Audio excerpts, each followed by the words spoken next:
Oi pessoal, tudo bem com vocês? Eu tô aqui hoje para falar um pouquinho sobre os diferentes testes que nós temos disponíveis para fazer a identificação da Covid-19. Existem basicamente dois tipos principais: o teste molecular, que a gente chama de RT-PCR, e os testes rápidos. A diferença entre os dois testes é muito simples. No teste molecular, a gente faz a coleta utilizando um objeto que nós chamamos de swab, que é como se fosse um grande cotonete que é colocado no nariz da pessoa com possíveis sintomas de Covid-19 e dessa forma é feita a coleta. O material coletado é então direcionado ao laboratório e lá ele é investigado, buscando ali a presença do vírus por meio da presença do material genético da partícula. Então, no teste molecular, a gente direciona o teste para a busca do vírus. Já no teste rápido, o que a gente investiga no corpo do paciente são as moléculas ou proteínas de defesa, que na biologia a gente chama de imunoglobulinas. Vamos agora diferenciar com um pouquinho mais de detalhes cada uma das técnicas? Antes de mais nada, é importante que a gente fale que nenhuma dessas técnicas são infalíveis, ou seja, pode ser que você esteja infectado, faça o teste e ele dê negativo, que a gente chama de falso negativo, no caso. Por exemplo, o teste de RT-PCR é tido como o padrão ouro da testagem. Isso significa que ele é um teste muito preciso e muito sensível na detecção do vírus. Mas, quando a gente vai para os estudos relativos à Covid-19, e principalmente estudos de detecção de coronavírus, como os apontados pela Escola de Saúde Pública Johns Hopkins nos Estados Unidos, a gente vê que, primeiramente, testes moleculares executados no primeiro dia de infecção do paciente apresentam uma taxa de falso negativo de 100%. Ou seja, em 100% dos casos, aquele paciente que está infectado vai apresentar não infecção por coronavírus. Já no quarto dia de infecção, essa taxa de falso negativo cai de 100% para 67%. No quinto dia, a probabilidade de dar falso negativo já é somente de 38%, ou seja, mais uma redução bastante significativa em relação aos dias anteriores. No oitavo dia de infecção, o percentual de testes falsos negativos podem apresentar uma faixa de 20%, ou seja, 80% dos pacientes que são testados nesse período apresentam testes positivos para a Covid-19. E com o passar dos dias, esse mesmo paciente, por exemplo, a partir do 21º dia, pode pensar ou optar por fazer um teste molecular, mas é importante que ele saiba que, a partir desse momento, os testes moleculares eles têm uma tendência de dar falsos negativos na faixa dos 66%. Isso significa o quê? Que a gente precisa conhecer bem o ciclo da doença, conhecer bem a forma como o vírus vai se espalhar e vai ser conduzido no corpo de cada pessoa, de cada paciente, a fim de que a gente consiga estabelecer e indicar a melhor forma de testagem possível para aquela pessoa dentro do momento em que ela se encontra. Com relação aos testes rápidos, a gente tem 3 respostas possíveis. O paciente pode apresentar um teste negativo, pode apresentar um teste positivo para imunoglobulina M ou pode apresentar um teste positivo para imunoglobulina G. As imunoglobulinas, como eu falei no começo desse vídeo, são moléculas de proteína responsáveis pela proteção e reconhecimento de agentes infecciosos no nosso corpo. No caso, se você fez um teste rápido e esse teste deu negativo, significa que você não tem presença de anticorpos de defesa no seu organismo. Como o teste rápido é direcionado para o reconhecimento do novo coronavírus, significa também que você provavelmente não está infectado ou não se expôs a esse novo vírus. Se o seu teste deu positivo para a imunoglobulina M, que a gente chama carinhosamente de IgM, significa que você está na fase aguda do processo infectivo. A fase aguda é caracterizada pela rápida e intensa multiplicação do vírus. E por isso o nosso corpo produz, como primeira resposta de defesa, uma defesa mais rápida e imediata, esse grupo de imunoglobulinas, que são proteínas que vão agir diretamente na tentativa de refrear e impedir a multiplicação e o avanço do vírus no nosso organismo. Conforme os dias vão passando, a imunoglobulina M vai sofrendo uma baixa e deixando de ser produzida e vai sendo substituída gradativamente pela imunoglobulina G, que a gente chama também carinhosamente de IgG. Dessa maneira, se você fez um teste e ele deu positivo para imunoglobulina G, significa que você já passou pela fase aguda da doença, que é caracterizada pela IgM, imunoglobulina M. E agora você passou a produzir anticorpos de defesa duradoura.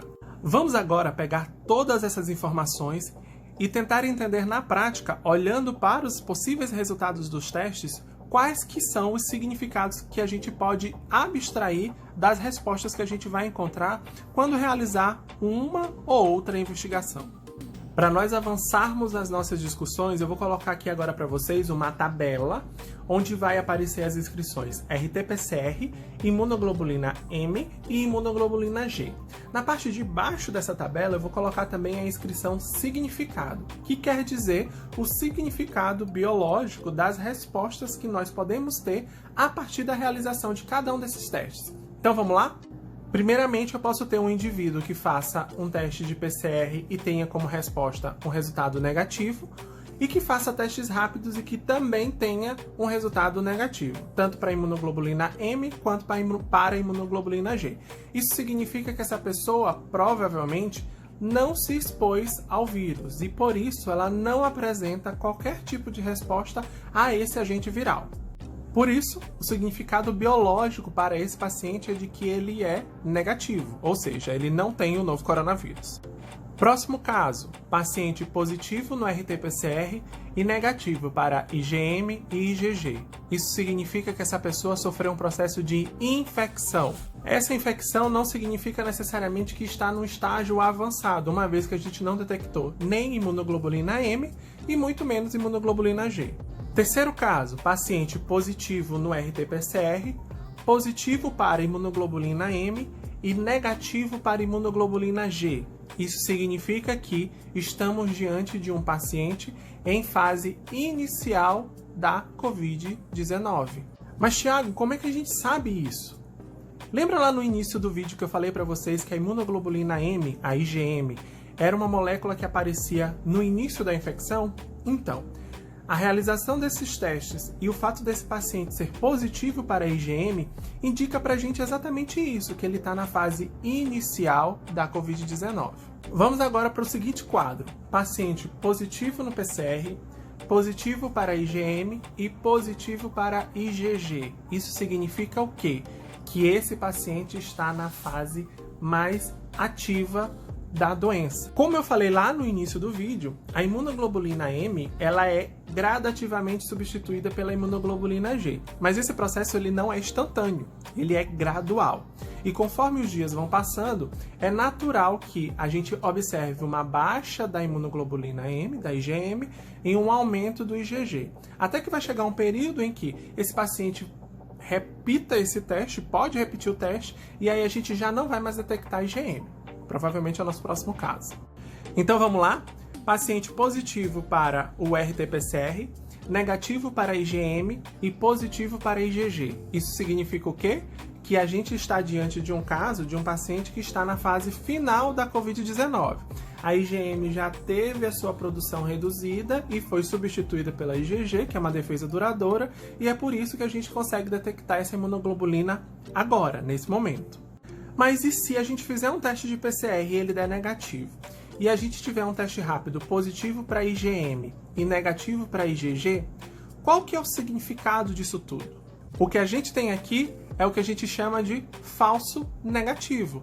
Lembra lá no início que eu mostrei para vocês aquele gráfico do John Hopkins que dizia para a gente que existe um momento, um período ideal para se realizar o PCR? Nesse caso aqui, provavelmente esse paciente precise realizar mais uma vez esse teste de PCR. E por fim, nesse momento de pandemia, esse último quadro é o sonho de todo mundo.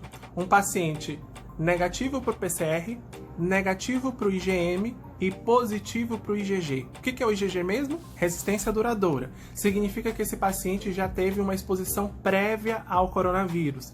E nesse momento ele já está numa fase de imunidade. Ele já tem anticorpos de defesa e de defesa duradoura. Esses são os possíveis quadros que a gente pode encontrar em função da testagem que nós temos disponível para a Covid-19. Entretanto, a gente sabe que existe um quadro político, um cenário que é bastante desesperador até, quando a gente pensa em fazer testes para o novo coronavírus no Brasil.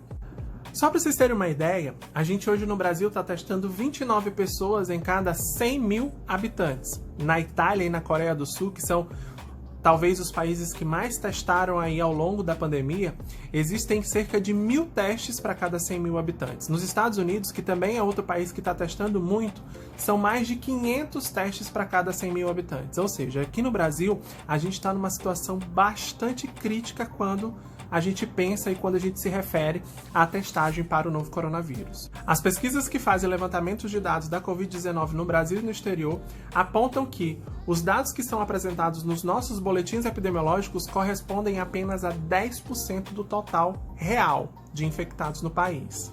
Ou seja, se nós temos 200 mil infectados, 218, como foi demonstrado ontem no último boletim epidemiológico do Ministério da Saúde, esse número pode chegar a até 2 milhões de pessoas infectadas por Covid-19 no país atualmente.